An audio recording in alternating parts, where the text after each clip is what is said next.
இவ்வாறே நீர்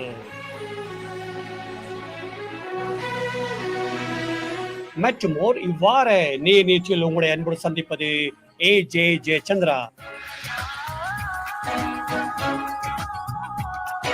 ஆம்னர்களே, இவ்வாறு நேராக கலந்து சிக்கிருக்கின்றார் ஜெர்மனியிலிருந்து ஒரு எழுத்தாளர், ஒரு ஆன்மீக துறையோடு சம்பந்தப்பட்டவருமான திருமதி சுந்தராம்பாள் பாலச்சந்திரன் அவர்கள்.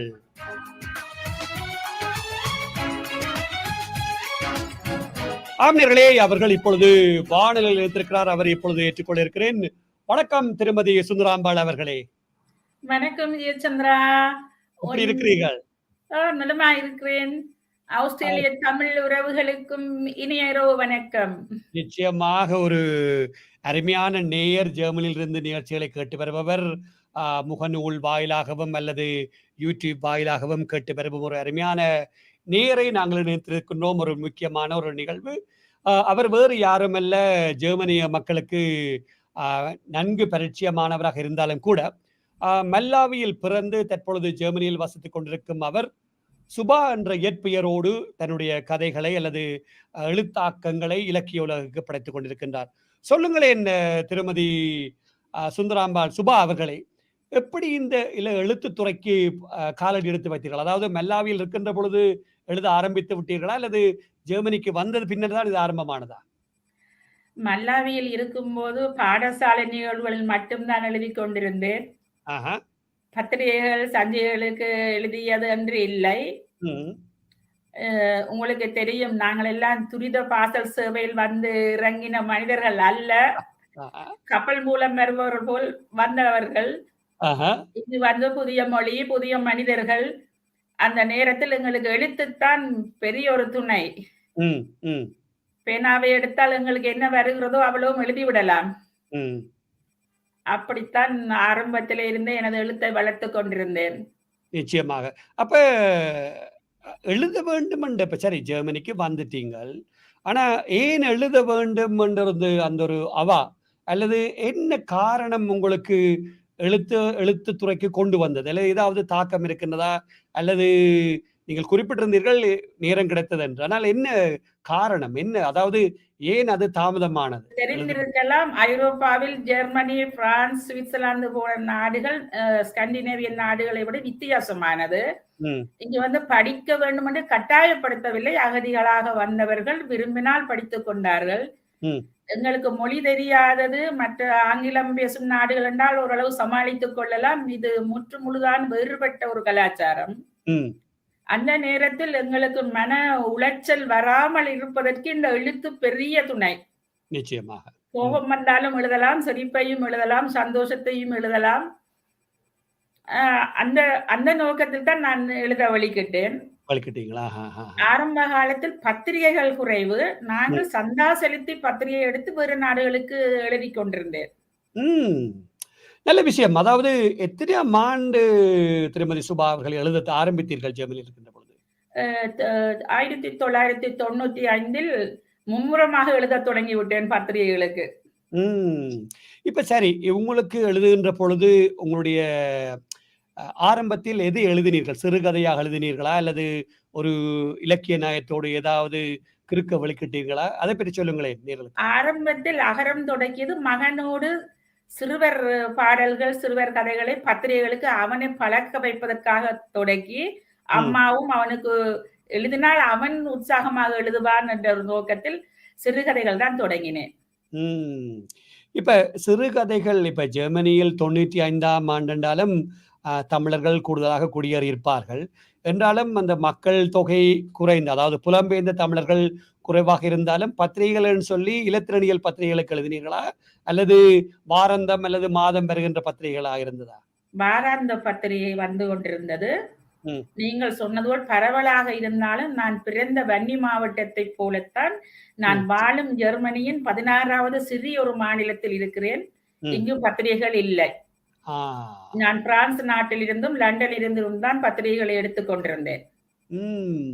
நல்ல விஷயம். அதாவது தமிழுக்கும் இலக்கியத்துக்கும் நல்ல ஒரு பங்கு செலுத்தியிருக்கிறதா தான் நான் பார்க்கிறேன். என்றால் 95, 97, 2000 ஆண்டுகளில் கூடுதலாக மக்கள், அதாவது இப்பொழுது பரவாயில்லை, புலம்பெயர்ந்தவர்கள் எல்லாம் சந்தோஷமாக கடைகளை யாழ்ப்பாணம் போல் அல்லது மல்லாவியோ அல்லது வன்னி போல் இருக்கிறது. ஆனால் நீங்கள் வந்த காலத்தில் இப்படியான வசதிகள் எல்லாம் குறைந்த காலத்தில் இப்படியான என்ன சொல்றது, நவீன தொழில்நுட்பங்கள் எல்லாம் இப்பொழுதெல்லாம் கையடக்க தொலைபேசியோடு அல்லது இயலியலோடு எல்லாம் இருக்கின்ற காலத்தை எல்லாம் தாண்டி எழுதியிருக்கிறீர்கள். அதாவது நீங்கள் எழுதுவதென்றால் எந்த நேரத்தில் அம்மா இந்த இப்படியான விடயங்கள் எல்லாம் எழுதுவீங்க? அநேகமாக இரவு நேரத்தில் தான் எழுதி கொண்டிருப்பேன். உங்களுக்கு தெரியும், ஒவ்வொரு மனிதர்களுக்கும் ஒரு வெறித்தனம் இருக்கும். நிச்சயமா. எனக்கு ஆரம்பத்தில் இருந்தது, வந்த புதிதிலேயே வன்னியில் இருந்து வந்தவர், இவர் படித்தவரா, படிக்காதவரா, வேலை செய்தவரா, பொய் சொல்லுகிறாரா என்ற ஒரு ஒரு ஒரு கண்ணோட்டத்தில் என்னை பார்த்தார்கள். அப்போது எனக்கு வெறித்தனம், நான் யார் என்று மற்றவர்களுக்கு காட்ட வேண்டும். நிச்சயமா. அந்த அந்த நோக்கத்தில் நான் நிறைய வன்னியை பற்றி நிறைய எழுதி கொண்டிருந்தேன். வன்னி சார்ந்த விடயங்கள் தான் என் கதைகளுக்கு ஊடாக வந்தது. உண்மை சம்பவங்கள், புனை கதையாக இருந்தாலும் அந்த கதைக்கு உள்ளாக நான் பதிவது முழுவதும் நான் இங்கு பார்த்த, அனுபவித்த விடயங்களைத்தான் கதையாக கோர்வை செய்து வருகிறேன். நிச்சயமாக. அதாவது ஒரு எழுத்தாளன் என்பவன் நான் பலரை இந்த வானொலிக்காக கடந்த 15 வருடங்களாக இணைத்திருக்கின்றேன். கடந்த வாரத்துக்கு முதல் வாரம் கூட இணைத்திருந்தோம். எல்லாரும் ஏதோ ஒரு தாக்கத்தோடு, ஒரு எழுதுபவன் சமூகத்தில் இருக்கின்ற பிரச்சனை அல்லது ஒரு தாக்கத்தை எழுதுவது வளமை. அந்த வகையில் நீங்களும் இணைந்திருக்கிறீர்கள். இப்பொழுது சொல்லுங்களேன், இப்ப உங்களுடைய எழுத்தோடு வருகின்ற பொழுது அந்த எழுத்துத்துறையானது ஜெர்மனியை மட்டும் அதாவது காலொன்ற வைத்தீர்களா, அல்லது ஐரோப்பிய மக்களுக்கும் சென்றடையக்கூடிய வகையில் உங்களுடைய எழுத்துக்களை பரவ வைத்தீர்களா, அல்லது ஜெர்மனியில் மட்டும்தான் உங்களுடைய எழுத்துக்கள் வருகின்றதா? ஆஸ்திரேலியாவுக்கு இன்னும் வரவில்லை. மற்ற நாடுகளுக்கு அநேகமாக எல்லா நாடுகளிலும் எனது எழுத்து பரவி இருக்கிறது. நான் ஆரம்பத்தில் பாரிஸில் இருந்து வந்த ஈழமுரசு பத்திரிகையில் தொடர்ந்து சிறுகதைகளை எழுதி கொண்டிருந்தேன். அந்த பத்திரிகை ஐரோப்பா, லண்டன் எல்லா இடமுமே போய்கொண்டிருந்தது. லண்டன் ஐபிசி தமிழ் வானொலி நடத்திய ஐபிசி தமிழ் பத்திரிகைக்கு எழுதியிருந்தேன். புதினம் லண்டன் பத்திரிகைக்கு எழுதியிருக்கிறேன். அது பத்திரிகைகளா அநேகமா எல்லாருமே அதை பார்த்திருப்பார்கள். நிறைய சஞ்சிகைகளுக்கு எழுதியிருக்கிறேன். புலம் சஞ்சிகை, மண் சஞ்சிகை, பூவரசு சஞ்சிகை, அப்படி சஞ்சிகைகளுக்கு நிறைய எழுதியிருக்கிறேன். ஆனால் பூவரசு மாத இதழ் இன்னும் வருகின்றதானே? பூவரசு இப்போது கணனி மட்டும் நிற்கிறது.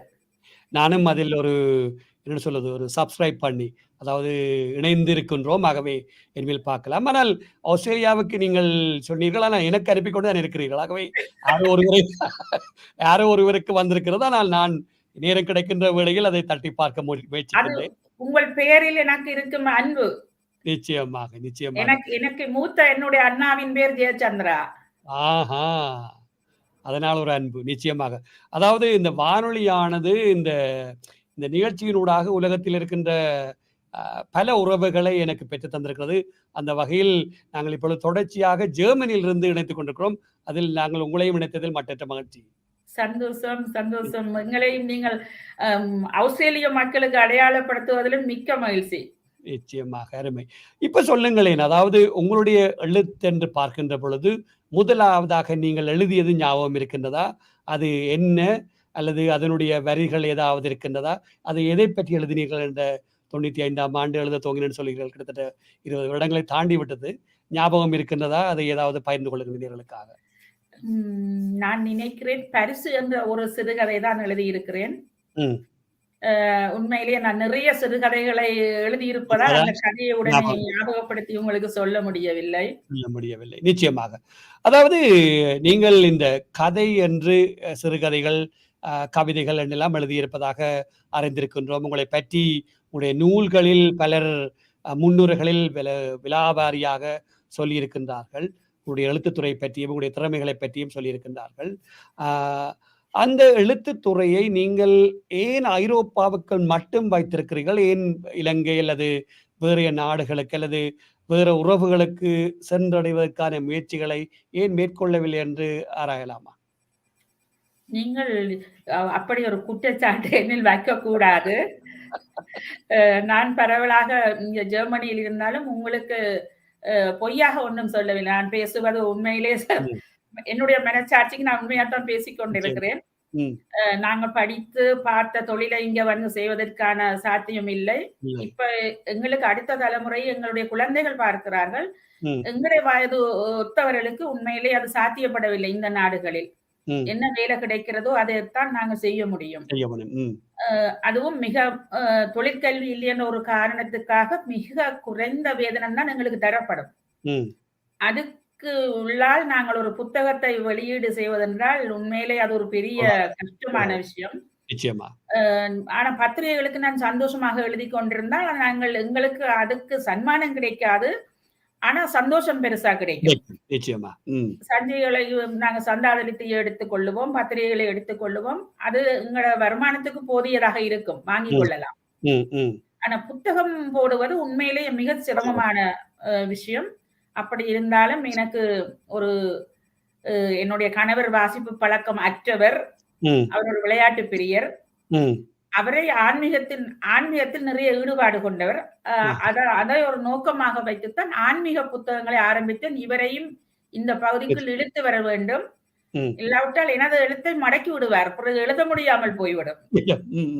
அப்படி ஒரு நோக்கத்தோடு தான் முதலாவது நான் புத்தகத்தை இலங்கையில், எல்லாரும் அநேகமாக சொல்வார்கள் இந்தியாவில் பதிப்பித்தால் பதிப்பு செலவு குறைவு என. உங்களோட அபிப்பிராயத்தையும் சொல்லுங்கள்.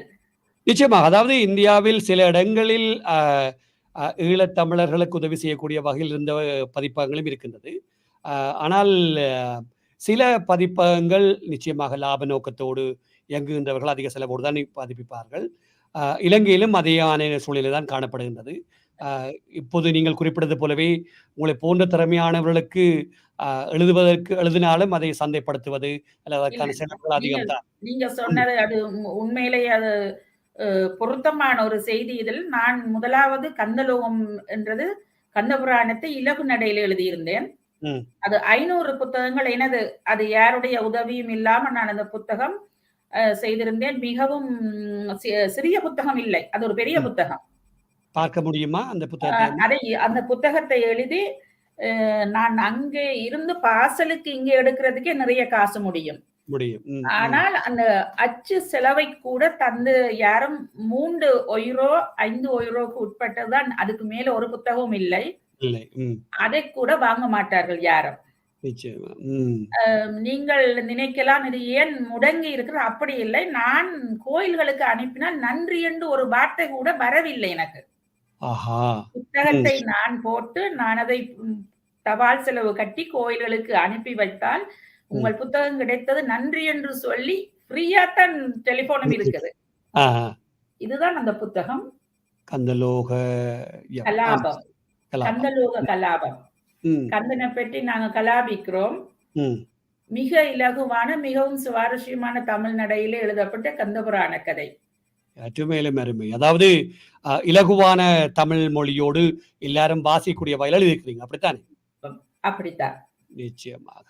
அப்ப இப்படியெல்லாம் அது இந்த நேர்கள் இதை பார்த்து கொண்டிருப்பார்கள். இந்த செய்தியை மற்றவர்களுக்கு எடுத்துச் செல்ல நம்பிக்கை எனக்கு இருக்கின்றது. ஜெர்மனியிலிருந்து நாங்கள் ஆஸ்திரேலியாவில் இரவு 10 மணிக்கு 9:15 உங்களோட பேசிக் கொண்டிருக்கின்றோம். ஜெர்மனியில் மதியம் 11:30 மணிக்கு பேசிக் கொண்டிருக்கிறோம். நேர்கள் பார்த்து கொண்டும் கேட்டுக்கொண்டும் இருக்கிறார்கள் பல பகுதிகளில் இருந்தும். அவர்கள் இந்த செய்தியை சரியான இடத்துக்கு கொண்டு செல்வாரான நம்பிக்கை எனக்கு இருக்கின்றது. அதாவது இவ்வளவு என்ன சொல்றது, ஒரு கஷ்டத்தோடு அல்லது ஒரு ஒரு உத்வேகத்தோடு எழுதுகிற ஒரு எழுத்தாளனுக்கு ஒரு என்ன சொல்றது, சன்மானம் இல்லாவிட்டும் பரவாயில்லை, அந்த புத்தகம் எழுதினதுக்கு ஒரு நன்றியும் பாராட்டம் கிடைக்கவில்லை என்றால் அது கவலைக்குரிய விடயம். அதை ஏற்றுக்கொள்கின்றேன். நான் நினைக்கின்றேன் அதனுடைய இந்த நிகழ்ச்சியினூடாக மக்கள் அதை வேறொரு தளத்துக்கு கொண்டு செல்வ நம்பிக்கை எனக்கு இருக்கின்றது. எனக்கு யாரும் உதவி செய்யாமல் இருந்தால் கூட பரவாயில்லை. உண்மையிலேயே நாங்கள் தமிழர்கள் இந்துக்களாக இருப்பவர்கள் நிச்சயமாக இந்த ஐரோப்பிய நாடுகள் இருந்தால் எங்களோட மதத்தை கட்டி வளர்க்கறதுக்கு இந்த பணி முக்கியமானது. கோயில் கட்டினால் மட்டும் நாங்கள் எங்களோட மதத்தை காப்பாற்றி விட முடியாது. பிள்ளைகளுக்கு அந்த அறிவையும் கொடுக்க வேண்டும். அதுக்காக நான் 2வது புத்தகமாக பெரிய புராணத்தை படித்து அதில் இருந்த 63 நாயன்மார்கள் கதையை சிவரூப சங்கீர்த்தனம், இறைவனின் புகழை பாடுதல் என்று எழுதியிருக்கிறீர்கள். இதுல இருப்பவர் திருக்கோணேஸ்வரர். ம். படத்தில் இருப்பவர் திருக்கோணேஸ்வரர். திருக்கோணேஸ்வரர். அருமை, அருமை. 103 நாள். அதுவும் பெரிய புத்தகம், சின்னனில்லை. இதை ஒரு நிச்சயம். 5 யூரோவுக்கு வாங்குவதற்கு கூட யாருக்கும் மனசு இல்லை. நான் ஆஹா! அன்பளிப்பாக குடுக்கிறேன். எல்லாருக்கும் கோயில்களுக்கு குடுக்கிறேன், பிள்ளைகளை கண்டா குடுக்கிறேன். ம். அன்பளிப்பாக கொடுத்துக் கொண்டே இருக்கிறேன். ம்.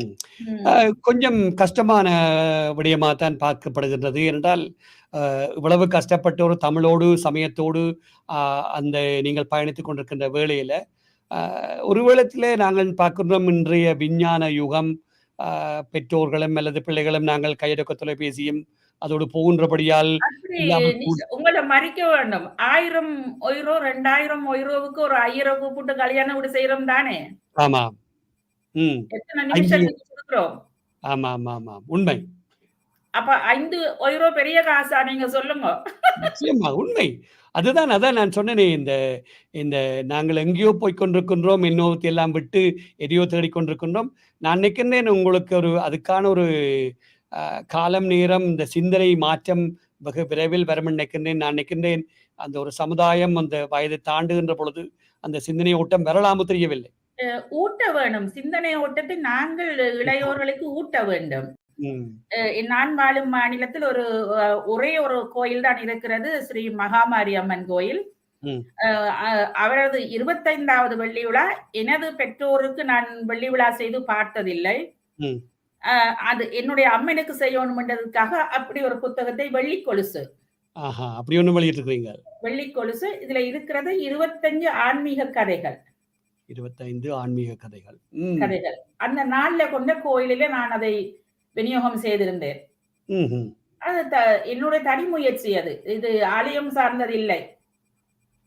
நிச்சயமாக. கோயிலை இன்னும் ஒருத்தர் கட்டிய கோயில் நடக்கிறது. இது என்னுடைய தனி முயற்சி. ம். சரி பார்ப்போம். அதாவது சிட்னியில் பல இந்து ஆலயங்கள் இங்கு இருக்கின்றது. இதை பார்த்துக் கொண்டிருப்பவர்கள், கேட்டுக்கொண்டிருப்பவர்கள் யார் உங்களை தொடர்பு கொள்கிறார்கள் என்று பொறுத்திருந்து பார்ப்போம் அம்மா. உங்களுக்கு நான் இந்த இடத்தில் ஒரு செய்தி சொல்ல வேண்டும். இந்த வெள்ளி கொலுசை எனது தாயார் தொடர்ந்து வாசிச்சு கொண்டு ஒரே எழும்ப மாட்டா. வெள்ளி கொலுசையே படிச்சு கொண்டிருப்பா. ஆ. பார்க்க போயிருந்த நேரத்தில் வவுனியாவில் இருந்தா, சின்ன புதுக்குளத்தில். எனக்கு இப்படி ஒரு புத்தகம் செய்துதான் நான் செத்தா பிறகு புத்தகம் போட வேணாமண்டு. ஆஹா! அவவுக்காக நான் இந்த புத்தகத்தை ஊருலா என்ற புத்தகத்தில் எழுதியிருந்தீர்கள். இதுல ஒரு பாட்டி இலங்கையில் இருந்து ஜெர்மனிக்கு விடுமுறையில் வந்திருந்து பார்த்த புதினங்களை கோர்வையாக பாட்டியின் மனதில் பட்ட மன உளைச்சல், சந்தோஷத்தோடு ஒரு உலக புதினத்தையும் இணைத்து சோழிக்கதையாக. நிச்சயமாக. இதுல இருப்பவர் என்னுடைய அன்னியார், அட்டைப்படத்தில் இருப்பவர். அட்டைப்படத்தில் இருப்பவர் அன்னியார். ஆஹா! அவரது 84வது பிறந்த நாளுக்கு நான் இதை பரிசாக கொடுத்திருந்தேன். அதாவது 85வது பிறந்த நாள் அவ இருக்கவில்லை. 84வது பிறந்த நாளை கொண்டாடும் போது என்னுடைய புத்தகத்தோடு கொண்டாடி இருந்தா. ஆஹா! என்னுடைய எழுத்தாளர் நண்பர்கள் வவுனியாவில் இருந்து பார்த்திபன், மேலிக்குமரன் இவர்கள் போய் அம்மாவினுடைய இல்லத்தில் ஒரு தேநீர் விருந்தோடு ஒரு புத்தக வெளியீடு நடத்தி இருந்தார்கள். புதுமையாக. கேட்கும் பொழுது ஒரு சந்தோஷமா இருக்கின்றது. அதாவது இந்த இயந்திரமயமான காலத்தில் இலக்கியத்துறையோடு பயணிப்பவர்கள், அது எந்த நாடாக இருக்கட்டும், புலம்பெயர்ந்தவர்கள் குறைவாகத்தான் இருக்கின்றது. அதில் நானும் அடங்குவேன். அதாவது ஒரு சில எனக்கு தெரிந்தவர்கள் இருக்கின்ற பொழுது அந்த நிகழ்வுக்கு போவேனே தவிர, மற்றவர்களுக்கு போவதற்கான சாத்தியக்கூறுகள் அல்லது நேரம் அல்லது குடும்பம் அல்லது வேலை என்று சொல்லி ஒரு சாட்டை போட்டு விட்டு விடுவோம். ஆனால் உங்களை போன்றவர்கள் என்று சொல்கின்ற பொழுது மிகவும் கஷ்டமாக இருக்கின்றது. நான் நினைக்கிறேன் இனிமேல் இப்படியான நிகழ்வுகள் வந்தால் கட்டாயம் போகணும் என்ற ஒரு முடிவை நான் எடுத்திருக்கின்றேன். நீங்க போக முடியாவிட்டாலும் ஒரு போன் பண்ணி உங்களோட புத்தக வெளியீட்டுக்கு ஒரு வாழ்த்து, எனக்கு ஒரு புத்தகம் என்று அந்த ஒரு புத்தகத்தை வாங்கிக் கொள்ளுங்கள். அது பெரிய உதவியா இருக்கும். ஆமா ஆமா, அருமை. அது இந்த ஊருலா புத்தகம் வந்த போது என்னுடைய எழுத்தாளர் நண்பர் ஒருவர், அவர் இங்கே ஜெர்மன் தமிழ் கல்வி சேவை என்ற ஒரு நிறுவனத்தின் தலைவராக இருக்கிறார். ஒரு திருமணத்திற்கு சிபாரிசு செய்திருந்தார். இந்த ஊருலா புத்தகத்தை வாங்கி திருமண தம்பதிகள் அன்பளிப்பாக கொடுக்கலாம் விருந்தினர்களுக்கு என்று என்னிடமிருந்து புத்தகங்களை வாங்கி கொண்டார்கள், கொடுத்திருந்தார்கள் திருமண பரிசுக்காக. அருமை அருமை அருமை. நேயர்களே, ஒரு சிறிய இடைவேளைக்கு பின்னர் மீண்டும் அவருடன் உரையாட இருக்கின்றோம். நேயர்களே, நீங்களும் உலகத்தின் எந்த மூலையிலும் இருந்தால் கூட இந்த நிகழ்ச்சியில் கலந்து சிறப்பிக்கலாம். நீங்கள் செய்ய வேண்டியதெல்லாம் ஒன்றை ஒன்று உங்களுடைய விருப்பத்தை அல்லது உங்களுடைய தெரிவான திகதியை எங்களுக்கு மின்னஞ்சல் செய்ய வேண்டும். நீங்கள் மின்னஞ்சல் செய்ய வேண்டிய முகவரி atbcsongs@hotmail.com என்பதையும் உங்களுக்கு மீண்டும் அறிய தருகின்றோம். இந்த நிகழ்ச்சியானது சிட்னி நேரம் திங்கட்கிழமைகளில் இரவு 9:30 நேரடியாக ஏடிபிசி வானொலியுடைய முகநூல் வாயிலாகவும் யூடியூப் வாயிலாகவும் அதே வேளையில் பிரத்யேக வானொலியூடாகவும் நேர்களை சென்றடைகிறது என்பதையும் அறிய தருகின்றோம். இப்ப சொல்லுங்களேன் நம்ம, அதாவது நீங்கள் ஏற்கனவே குறிப்பிட்டிருந்தீர்கள் உங்களுடைய கணவரையும் விளக்க வேண்டும் என்பதற்காக இந்த ஆன்மீகத்தோடு இருந்து பயணிப்பது நல்ல ஒரு விடயம். அதாவது கூடுதலான எழுத்தாளர்கள் எழுத்து இலக்கியத்தோடு மட்டும் இருந்து விடுவார்கள். ஆனால் நீங்கள் இரண்டு கண்கள் போல ஒரு தமிழோடும் ஒரு பக்கம் சமயத்தோடும் அல்லது என்ன சொல்வது சிந்தனையோடு தூர நோக்கோடு பயணித்துக் கொண்டிருக்கிறீர்கள். உங்களுடைய அடுத்த கட்டம் என்னவாக என்ன நகர்வாக இருக்க போகிறது? தொடர்ச்சியாக இப்படி எழுத போகிறீர்களா அல்லது என்ன சிந்தனையோடு நீங்கள் பயணித்துக் கொண்டிருக்கிறீர்கள் இப்பொழுது? தொடர்ச்சியாக எழுதாவிட்டால் நாங்கள் தொலைந்து போய் விடுவோம். எழுதி கொண்டுதான் இருக்க வேண்டும். இப்ப கடந்த 2 ஆண்டுகளாக நான் எனது பாடல்களை ஒளிநாடாக வேண்டும் என்ற ஒரு குறிக்கோளாக இருந்தேன். தேடிக்கொண்டிருந்தேன். இந்த முகநூல் வழியாக தேடி ஒருவரை கண்டுகொண்டேன். அவர்தான் இசைமணி சுப்பிரமணியன் நடராஜா அவர்கள். அவர்கள் நினைத்திருந்த இந்த வானொலிக்காக அவர்கள் நினைத்து தந்தவரே நீங்கள் தான். மிக அற்புதமான ஒரு மனிதராக எனது பார்வையில் அவர் அப்படித்தான் இருக்கின்றார். எனது பாடல்கள் 2004ஆம் ஆண்டிலிருந்து உறங்கிக் கொண்டிருந்தவர் பாடல்கள். இலங்கையில் கேட்டிருந்தேன் ஒரு பாடகர்கிட்ட, ஒரு பாடலுக்கு 25,000 இலங்கை ரூபாய் கேட்டிருந்தார் ஒரு பாடலுக்கு.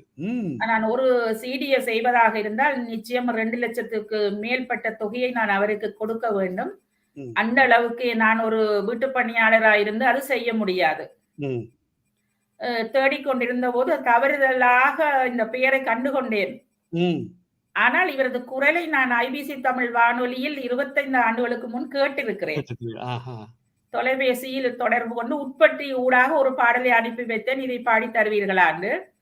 அந்த குரல் உண்மையிலேயே ஒரு தெய்வீகமாக இருந்தது. அவருக்கு நான் அனுப்பி வைத்தேன் இந்த பாடல்களை. உடனடியாகவே தேம்பாமலர் என்ற ஒரு இசைத்தட்டை வெளியீடு செய்திருந்தேன். அடுத்து கந்தலோகம், இது மல்லாவி முருகன் கோயிலில் வெளியீடு செய்தார்கள். எல்லாம் நான் இலவசமாக அனுப்பி வைக்கின்றேன் செய்து எல்லாருக்கும், பணம் வாங்குவதில்லை. இது சிவசோபனம். ஈழத்து பஞ்சலிங்கம் உங்களுக்கு தெரியும். பஞ்சேஸ்வரங்களில் இப்ப தொண்டேஸ்வரன் தொலைந்து போய்விட்டார். அதுக்கு இப்ப கொக்கட்டி சோலையில் ஒரு ஈஸ்வரர் அப்படி என்று இப்ப இணைப்புகள் நடைபெற்றுக் கொண்டிருக்கிறது. நிச்சயமாக தொண்டேஸ்வரம் உங்கள் வரலாறு. அதற்காக சிவசோபனம், அந்த 5 ஈஸ்வரங்கள் பற்றி நான் எழுதிய பாடல்கள் வெளிவந்திருக்கின்றன. இது திரு கஜமுகன் பிள்ளையார் பாடல்கள். இலங்கையில் உள்ள பிள்ளையார் ஆலயங்களும் இருக்கின்ற பிள்ளையார்களும் இருக்கிறார்கள். இங்க ஜெர்மனியிலும் பிள்ளையார்கள் எல்லாரையும் இணைத்து அந்தந்த தலங்களுக்காக பாடப்பட்ட பாடல்கள். இது முத்துக்குமரன். இது மிக அருமையான ஒரு முருகன் கதைகளை பாடலாக்கி இருக்கின்றேன். பாடலாக்கி இருக்கின்றேன். இது கிளிநொச்சி கும்பாபிஷேகத்துக்கு கடந்த மாதத்தில் நான் 50 சிடிக்களை செய்து இலவசமாக வழங்கி இருந்தேன் பிள்ளையார் ஆலயத்துக்கு. இந்த இடத்தில் நான் ஒரு குறிப்பீடு சொல்ல வேண்டும். இந்த பிள்ளையார் ஆலயத்தினர் மிக கௌரவமாக இந்த சிடியை வெளியீடு செய்து எனக்கு அதை ஒளிப்பதிவிலும் தாங்கள் என்ன செய்திருக்கிறோம் என்று அனுப்பி வைத்து, கும்பாபிஷேக மலரையும் அனுப்பி வைத்து மிக உண்மையில மனதை தொட்டது. இந்த ஆலயத்தினர் எங்களோடு நடந்து கொண்ட முறை உண்மையிலேயே. இந்த இடத்தில் நான் உங்களுக்கு இசைமணி சுப்பிரமணியன் நடராஜா அவர்களை பற்றி சொல்ல வேண்டும். இவர் எனக்கு பணத்துக்காக இவரும் இந்த சிவத்தொண்டில் என்னோடு இணைந்திருக்கின்றார். உங்களுக்கு நேரடியாக நான் ஒரு விஷயத்தை சொல்லவும், நாங்கள் ஒரு ஆலயத்துக்கு போனால் ஒரு டிக்கெட் வாங்கித்தான் அர்ச்சனை செய்ய முடியும். நான் இவரையும் ஒரு குருவாகத்தான் பார்க்கிறேன். அவர் எனக்கு இவ்வளவு பாடல்களையும் பாடி தரும்போது எனக்கு இவ்வளவு நீங்கள் பணம் என்று அப்படி இல்லை, அவர் தொண்டாக பாடி தருகிறார். நான் ஒரு அர்ச்சனை செய்வது போல ஒரு கோயிலில் அர்ச்சனை டிக்கெட் எடுப்பதுனால் உங்களுக்கு தெரியும் நான் என்ன அவருக்கு செய்ய போகிறேன் என்று. அப்படியான ஒரு தட்சணையத்தான் நான் அவருக்கு செய்கிறேன். அது ம். நீங்கள் நினைப்பது போல ஒரு பழமாக இருக்கலாம், பலகாரமாக இருக்கலாம், நிச்சயம். பணமாக இருக்கலாம். ஆமாம். அப்படித்தான் இருக்கிறது. அயராது எனது இந்த சமயப்பணிக்கு மிகவும் ஒரு உதவிக்கரம் நீட்டுகிறார். வாழ்க்கையில் நான் ஒரு மறக்க முடியாத மனிதர் அவர். ஆனால் இந்த பாடல்களை நான் கோர்வை செய்வதற்கு எனது குருவானவர் செல்லையா மயில்வாகனம். பண்டிதர் செல்லையா மயில்வாகனம். அவரை நான் மனதில் சிலையிருத்தி வைத்திருக்கிறேன். அவர் என் கரம் பிடித்து படிக்க வைத்த தமிழ் இலக்கணம் தான் என்னை எழுத்துலகில் இவ்வளவு வீரியமாக நடக்க வைத்திருக்கிறது. நிச்சயமாக. அதாவது நீங்கள் பேசுகின்ற தமிழ், அதாவது சொல்றது, ஒவ்வொரு அந்த இலக்கிய அல்லது இலக்கண நடையும் சரியாக ஆழமாக தமிழ் சரியான உச்சரிப்போடு வருகின்றது. அது நான் நினைக்கிறேன் உங்களுடைய குருவினுடைய அல்லது உங்களுடைய ஆசிரியருடைய ஒரு அவருடைய ஆசீர்வாதம். என்றுதான் நினைச்சேன். அதை கேட்கணும் என்றிருந்து நீங்களே அதை பதிலாக சொல்லிவிட்டீர்கள். அதாவது நான் பேசுகின்றதும் ஏதோ ஒரு என்னுடைய ஆசிரியரை நான் ஒருவரை பார்த்து அதை வைத்துத்தான் கேள்வி கேட்க பழகியிருந்தேன். எல்லாருக்கும் ஒரு ரோல் மாடல் அல்லது ஒரு குரு இருப்பார்கள். நிச்சயமாக, நிச்சயமாக. அது அமைந்திருந்தபடியால் அல்லது வாழ்க்கையில ஏதோ ஒரு யோசித்து பாருங்கள், ஒருவேளை மல்லாவியில் இருந்தீர்கள் என்றால் இப்படி எழுதியிருப்பீர்களோ தெரியாது. அது ஜெர்மனிக்கு வந்தபடியாத்தான் வந்ததோ என்று நான் நினைக்கிறேன். நிச்சயமாக, நிச்சயமாக, நிச்சயமாக. ம். ஆனால் இப்போது மல்லாவி இருப்பதை பார்க்கும்போது அங்க இருந்தாலும் அச்சகங்கள் இருக்கின்றன, எழுத்தாளர்கள் நிறைய இருக்கிறார்கள். நீங்கள் அறிந்திருப்பீர்கள், கனடாவில் வன்னி ஸ்ட்ரீட் என்று ஒன்று வந்து விட்டது. வன்னி என்று சொல்லவே வெட்கப்பட்ட யாழ்ப்பாணத்து வாசிகள் இப்போது வன்னி ஸ்ட்ரீட் கனடாவில் இருப்பதை பார்க்கிறார்கள். மகிழ்ச்சி, அருமை. அதாவது நானும் அந்த மாவட்டத்துக்கு சற்பொழுதுதான் சென்று வந்த இந்த வருடம் தான் அது என்னுடைய தாயார் அங்கு இருந்தபடியால் முல்லைத்தீவோடு மாவட்டத்தை பார்க்கின்ற பொழுது மல்லாவியினுடைய சிறப்பை பார்த்திருந்தோம். அருமையான ஒரு இடம். அந்த இடத்தில் பிறந்து அந்த மண்ணுக்கும் பெருமை சேர்த்திருக்கிறீர்கள். பாராட்டுக்கள் சுந்தராம்பாள் அவர்களை. மிக்க நன்றி, மிக்க நன்றி. ஒரு மகிழ்ச்சியான தருணம். அதாவது உங்களை இணைத்துக் கொள்ள முடியுமா என்று வேளையில் ஆறுதலாக கலந்து கொள்வதாக குறிப்பிட்டிருந்தீர்கள். அது இன்றைய நாளில் அமைந்திருக்கின்றது. அது நான் நினைக்கின்றேன், திரு இலக்கியமணி அவர்களை நான் நேர்காணல் செய்த பொழுது அவர் இந்த பாடல்களை எல்லாம் பாடுகின்ற பொழுது நான் கேள்வியை ஒன்று கேட்க வேண்டும் என்று எனக்கு தோன்றவில்லை. இந்த பாடல்கள் எல்லாம் எழுதியது யார் என்று இப்பொழுது அதுக்கு வருத்தப்படுகின்றது தெரியவில்லை. அவ்வளவு பாடல்களையும் எழுதியிருக்கிறீர்கள். எவ்வளவு காலம் சென்றிருக்கும் ஒரு பாடலை எழுதுவதென்றால் உங்களுக்கு எவ்வளவு நேரம், அல்லது எழுதிவிட்டு விட்டு மீண்டும் எழுதுவீர்களா? எப்படி எழுதுவீர்கள் ஒரு பாடல் எழுதுகின்ற பொழுது? எழுதிவிட்டு உண்மையில 2 நாட்களில் நான் எழுதி வைத்து விடுவேன். ஆனால் 3வது நாள் சில வேளை திருத்தம் செய்வேன்.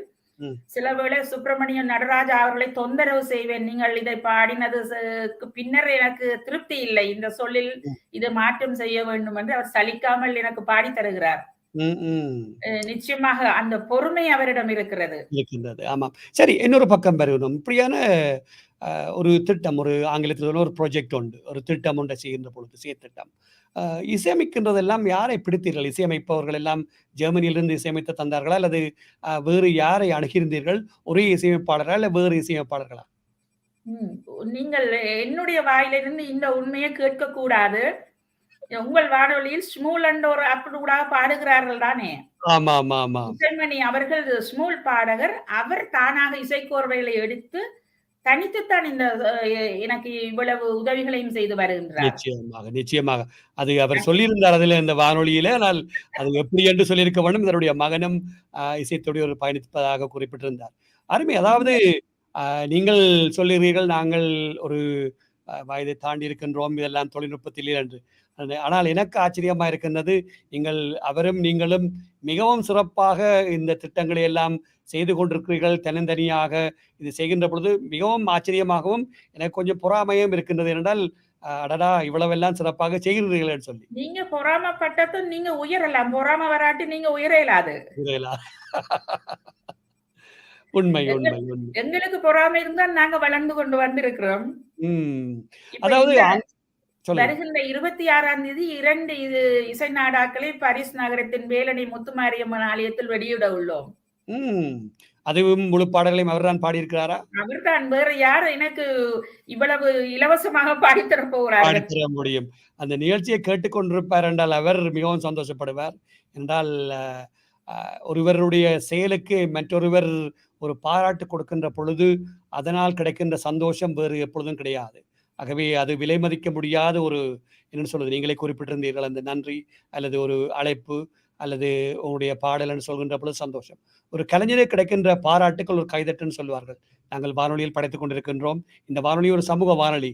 அதாவது ஒரு சமூகத்துக்கு தொண்டு செய்கின்ற வானொலியோடு நாங்கள் இணைத்திருக்கின்றோம். ஆகவே உங்கள் வானொலியில் நான் அவரை அறிமுகம் செய்தேன் என்று நீங்கள் சொல்லியிருந்தீர்கள். நான் அவரை தனிப்பட்ட முறையில் நான் ஒரே ஒரு விழாவில் ஒரு சில மணிப்பொழுதுகள் தான் சந்தித்திருக்கிறேன். தனிப்பட்ட முறையில் எனக்கு அவரை அவ்வளவு பரிச்சயம் இல்லாதவர். பாடல் தொலைபேசி ஊடாகத்தான் இவ்வளவு எங்களுடைய இந்த சைவ பணி தொடர்ந்து கொண்டிருக்கிறது. உண்மையிலேயே அது கடவுள் எங்களுக்கு தந்திருக்கிற ஒரு பெரிய கொடை. நிச்சயமாக. அருமை. அதாவது நீங்கள் எங்களுடைய வானொலியை முகநூல் வாயிலா தொடர்பு கொண்ட பொழுது, எனக்கு வந்திருக்கின்ற பொழுது உடனடியாக தொடர்பு கொண்டிருந்தேன். இவ்வளவு காலம் தாழ்த்தினாலும் மிகவும் சிறப்பாக நாங்கள் இருவரையுமே இந்த வானொலியோடு இணைத்திருக்கின்றோம். அதில் எனக்கு மட்டற்ற மகிழ்ச்சி. அதாவது இந்த வானொலியால் ஆன ஒரு அருமையான செய்தியை நாங்கள் உங்கள் இருவருக்கும் செய்திருக்கிறோம் என்ற திருப்தி இந்த வானொலிக்கும் எனக்கும் இருக்கின்றது. மிக்க மகிழ்ச்சி. இந்த இடத்தில் இன்னும் ஒரு சின்ன விஷயம் சொல்ல இருக்குது.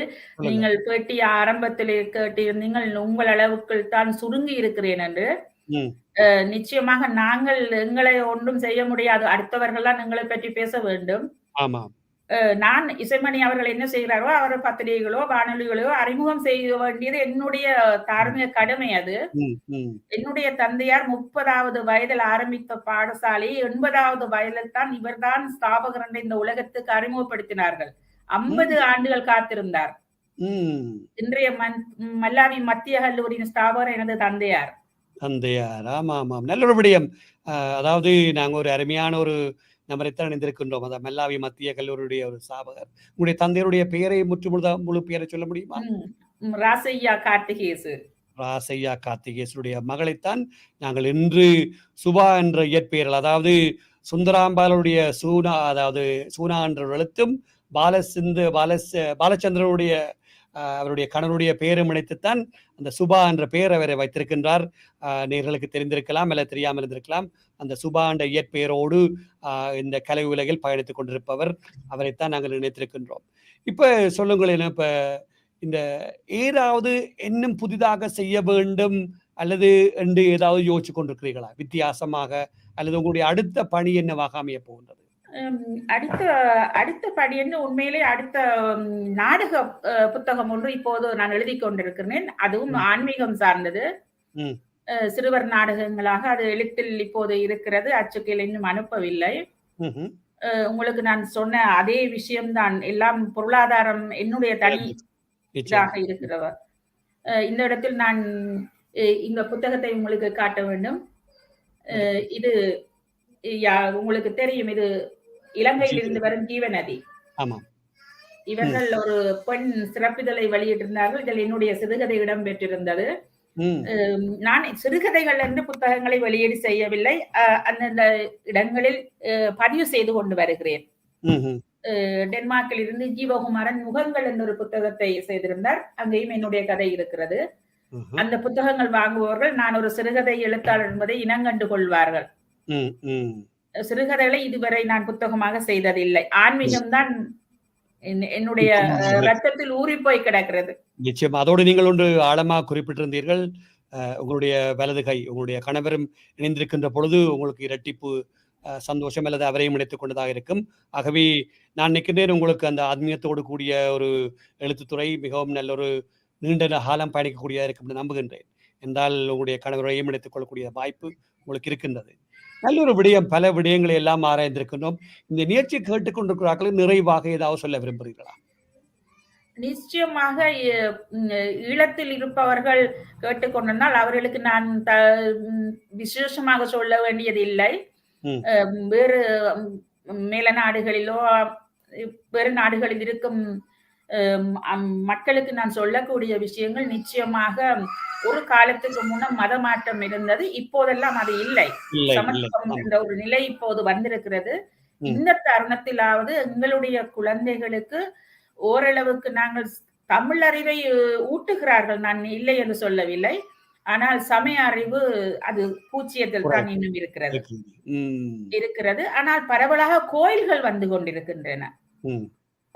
நாங்க 15 €, 10 €க்கு டிக்கெட் எடுத்து அர்ச்சனை செய்ய முடிகிறது.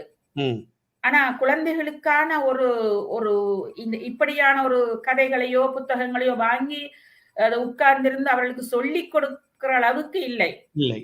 அதை நான் செய்ய வேண்டும் என்றதுதான் உண்மையில எனக்கு சொல்ல வேண்டிய முக்கியமான செய்தி. குழந்தைகளுக்கு ஆன்மீக அறிவை கொஞ்சம் ஊட்டுங்கள்.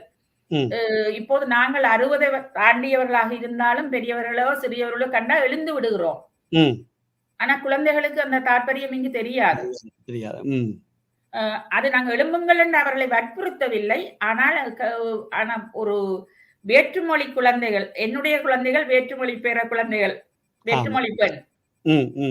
ஆனால் அவர்கள் சாமி சாமி என்று சொல்லும் போது எனக்கு சந்தோஷமாக இருக்கிறது. என்ன அவர்கள் எங்களோடு கும்பிடுகிறார்கள். ஆனால் அந்த தமிழ் குழந்தைகளுக்கு நாங்கள் அந்த அறிவுகளை கொடுக்காமல் விட்டால் நாங்கள் உண்மையில ஒரு பெரிய தப்பு செய்கிறோம். உண்மை. அந்த ஆன்மீகம் அவர்களுக்கு தேவை என்றதை யோசிக்க வேண்டும். அதுதான் நான் சொல்லக்கூடிய ஒரு முக்கியமான செய்தி. ஆன்மீகத்தை கொஞ்சம் பிள்ளைகளுக்கு சொல்லிக் கொடுங்கள். அது தாழ்மையான வேண்டுகோளும் கூட. அருமை. அதாவது உங்களுடைய கருத்துக்கு நான் உடன்படுகின்றேன். இங்கு சிட்டியில் இருக்கின்ற ஆலயங்களில் சைவ வகுப்புகள், அதாவது ஆன்மீக வகுப்புகள் வார இறுதி நாட்கள் நடைபெற்று வருகிறது என்பதையும் உங்களுக்கு பதிவு செய்து கொள்ள விரும்புகிறேன். குறிப்பாக சிட்னி முருகன் ஆலயத்தில் இப்படியான சைவ பணியோடு ஆன்மீக வகுப்புகள் நடைபெற்று வருகிறது. அதே போல் நீங்கள் குறிப்பிட்டது போலவே பெற்றோர்களும் கூடுதலான அக்கறை எடுத்தால் இந்த தமிழும் சைவமும் பிள்ளைகளுக்கு ஒரு இரண்டும் கலந்ததாக இருக்கும், அவர்களுக்கு நல்வழிப்படுத்தும் என்பதையும் இந்த தருணத்தில் குறிப்பிட விரும்புகின்றோம். நல்லது சுபா அவர்களே, இவ்வளவு நேரமும் குறிப்பாக உங்களுடைய எழுத்துத்துறை பற்றியும் உங்களுடைய ஆன்மீகத்துறை பற்றியும் உங்களுடைய பயணங்கள், அதாவது கடந்து வந்த பயணங்கள் எப்படியாக எழுதினீர்கள் என்பது பற்றி நேரோடு பகிர்ந்து கொண்டமைக்காக இந்த வானொலி சார்பாகவும் இந்த நிகழ்ச்சியுடைய தயாரிப்பாளர் என்ற வகையில் என்னுடைய நன்றிகளையும் பாராட்டுகளையும் தெரிவிப்போடு மட்டுமல்லாமல் உங்களுடைய கலைப்பயணம் இன்னும் நீண்ட தூரம் பயணிக்க வேண்டும், இன்னும் பல அரிய புத்தகங்கள், பாடல்கள், நாடக புத்தகங்களையும் இந்த மக்களுக்கு நீங்கள் வெளியிட வேண்டும் என்று உங்களுடைய நன்றிகளையும் பாராட்டுகளையும் உங்களை தெரிவித்துக் கொள்கின்றோம். மிக்க நன்றி. நான் இன்னும் ஒரு தொலைதூரத்தில் உங்களுக்கு இரவா இருக்கும்போது நாங்கள் மதிய நேரத்துக்காக காத்திருக்கிற இந்த நேரம், ஆனா ஒரு பெரிய மகிழ்ச்சியான செய்தி. ஆஸ்திரேலியாவில் இருக்கும் மல்லாவியை சேர்ந்தவர்கள் இந்த பேரையும் என்னுடைய உருவத்தையும் சிலவளை பார்த்து மறந்திருப்பார்கள். மல்லாவியில் நான் 33 வருடங்கள் மல்லாவியை விட்டு வந்து விட்டேன். நான் சைவம் அவர்களின் மகள். அந்த என்னுடைய ஐயாவின் பெயர் தான் நான் சைவம் என்ற அது என்னுடைய இறுதி மூச்சு வரையும் இருக்க வேண்டும் என்றுதான் இந்த சமயப்பணியில் இருக்கிறேன். மூத்த மகள், அவருடைய பெயரை என்னுடைய பெயரோடு சைவ மகள், அது தொலைந்து போக கூடாது. ஆமா ஆமா ஆமா ஆமா ஆமா. நல்லது. குறிப்பாக கலந்து கொண்டிருந்தீர்கள். நன்றி, வணக்கம். நன்றி, வணக்கம் எல்லோருக்கும்.